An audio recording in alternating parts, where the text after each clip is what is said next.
So you want to increase your rates, but you have an internal critic who's just yammering in your ear, making it hard for you to take the steps that you need to increase your rates, to start getting some self-paying clients, or to fill with self-paying clients. And today we're going to work through some of those internal critical thoughts that you might be having so that you can free yourself up to be able to live the life that you want.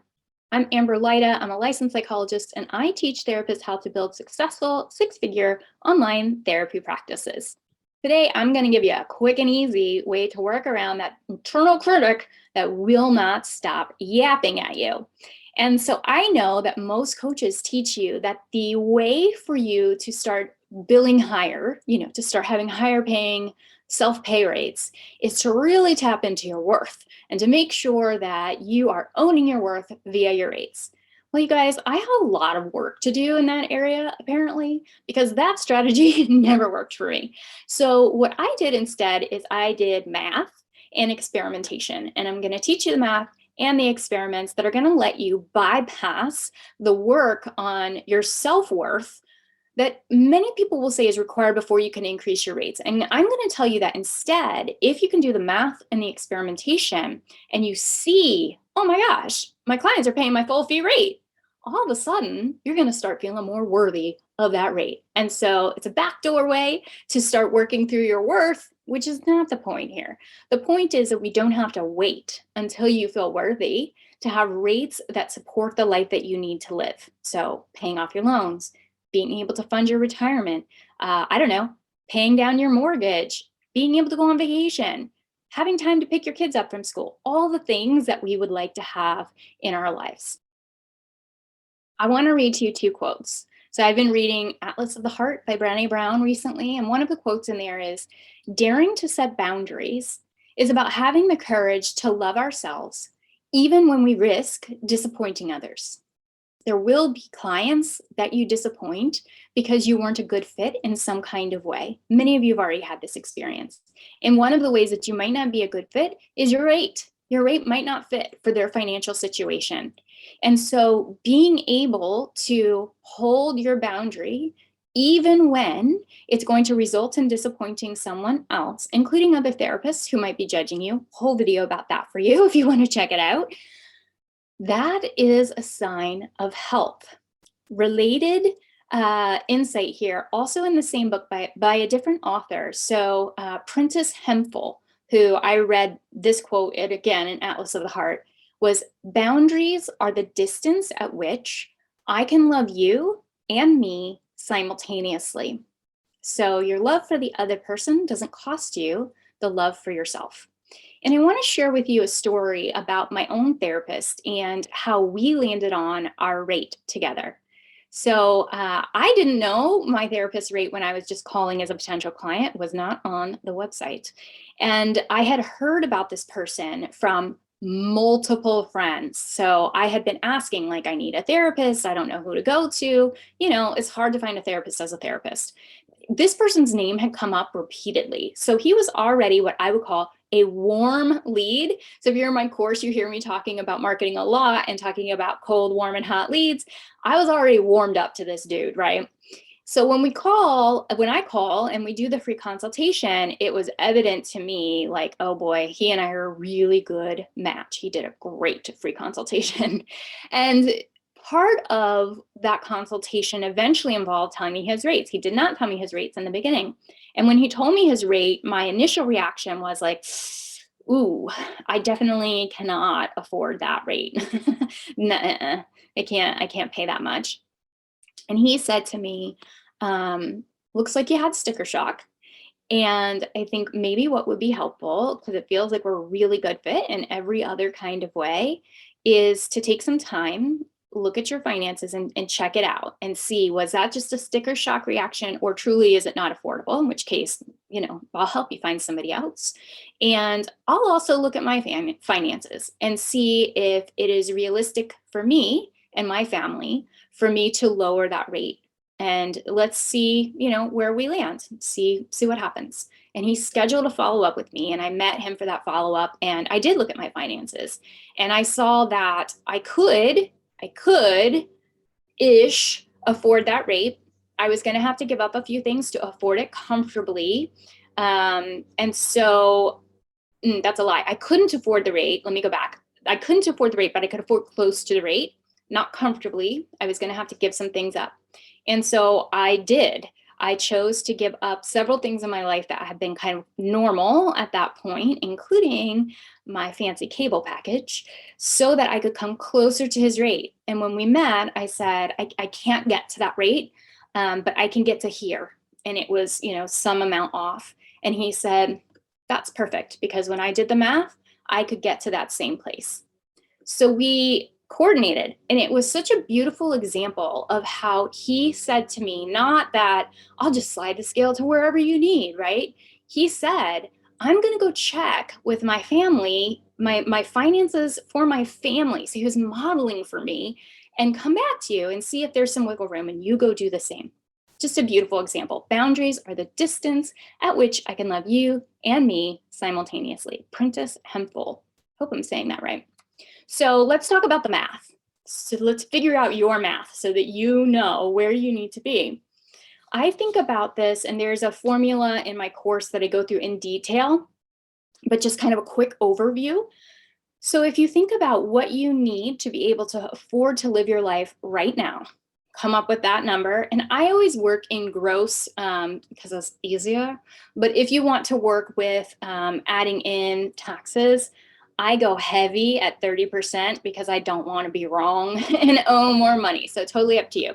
But let's say that you go with gross, and let's say that you need to make 100,000 gross to be able to afford your life. So later, if you want to get fancy, we'll talk about good, better, and best goals. Let me know if that would be interesting to you, but we're just going with basic here. So what you need, and let's say you need $100,000 gross. So that's the total amount that you make. We're not taking out taxes. We're not taking out expenses. This is the total amount that you need to cover all the things, right? The total amount that you're making.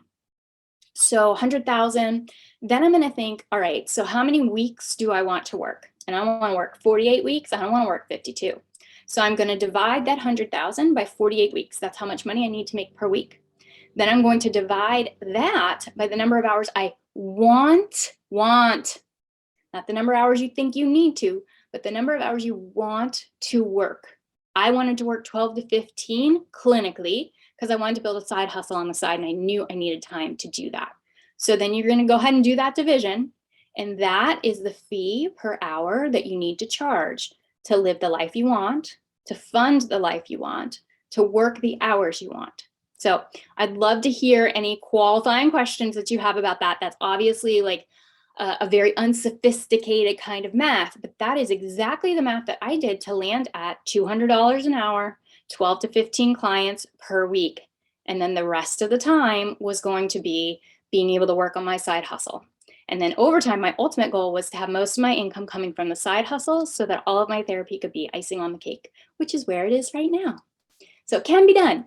All right, so now you've done the math and you've gotten your number. Let's say your number is my number. Let's say it's 200. So great, we have that math. Now we have to do the experiment. So the experiment is not, am I worth that much, but does the market tolerate that much?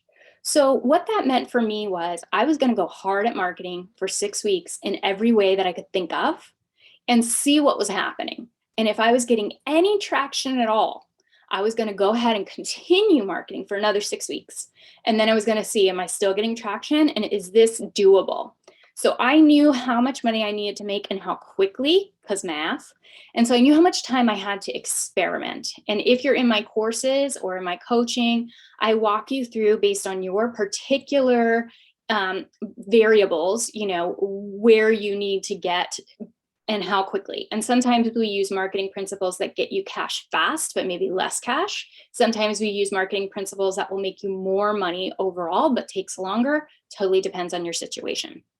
I had saved up enough money that I had a little bit of a runway. I knew that by 3 months, I needed to know, is this going to work or not? And at the 3-month mark, if it wasn't going to work, I needed to adjust my rates. Now, how do you know if it's working? So we've got 2 questions. One is, do you know how to market? And if you don't, please come talk to me. Don't email me. It's a lie. You can email me.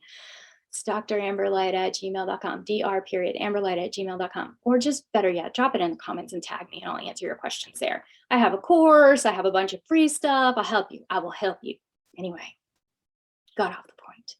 So once we figure out where we want your rate to be, we need to think about where do people exist who can pay that rate, who are in your niche or your ideal client. And I talk a lot about ideal client. That would be helpful for you. I can make a video about that. It's different than niche and I think much more powerful than niche. But we want to get your message, your copy, in front of the right people. If you're crappy at marketing, we don't know if at the end of that 6 weeks, 12 weeks, 3 months, we don't know if you need to change your rate or if you need to change your marketing strategy. So I did a very fancy marketing strategy called spaghetti at the wall. Just I did everything I could think of. And maybe 25% of that led to results. And then I dropped the 75% and I did minimal marketing.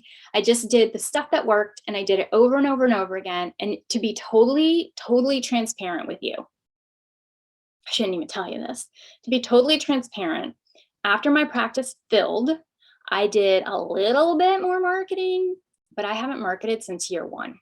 Since year one, I've done not a damn thing to market my practice. Now, something to know is I'm not a solution-focused therapist. If you're solution-focused and your turnover is fast, you're going to have to market more and market more consistently because you're always getting new clients. If you tend to do longer-term insight-oriented work, you need to get fewer clients over time, right? So you don't need to keep having more and more folks coming in the door. But ultimately, when you learn to market and market well to your ideal client, your practice is going to be filled by word of mouth and it's going to stay filled by word of mouth over time. So totally slid off the edge there, but I hope that that was a helpful little nugget. Okay, so the self-talk. Make sure we're not coming back to worth here and that we're really focused on the math and the experiment, the math and the experiment. And if your marketing isn't working, hop into the online therapist group, tag me and let's talk about it so that we can make sure that it's the marketing and not the market. And to wrap us up, here are a couple things to be wary of. When you see your first client at your full fee rate, you may do the worst therapy you've done in your life. So I just want to make you aware of some things to be wary of. I think in my very first full fee, private pay, private practice client session, I threw every intervention I had ever heard of at that poor client.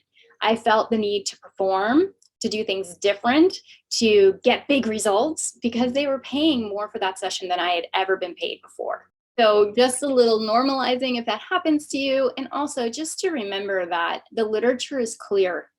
Clients want to feel known, heard, understood. You don't have to do any fancy magic, especially in the first couple sessions. Do the things that actually matter. Build the relationship. Listen with your third ear. Really get to know your people.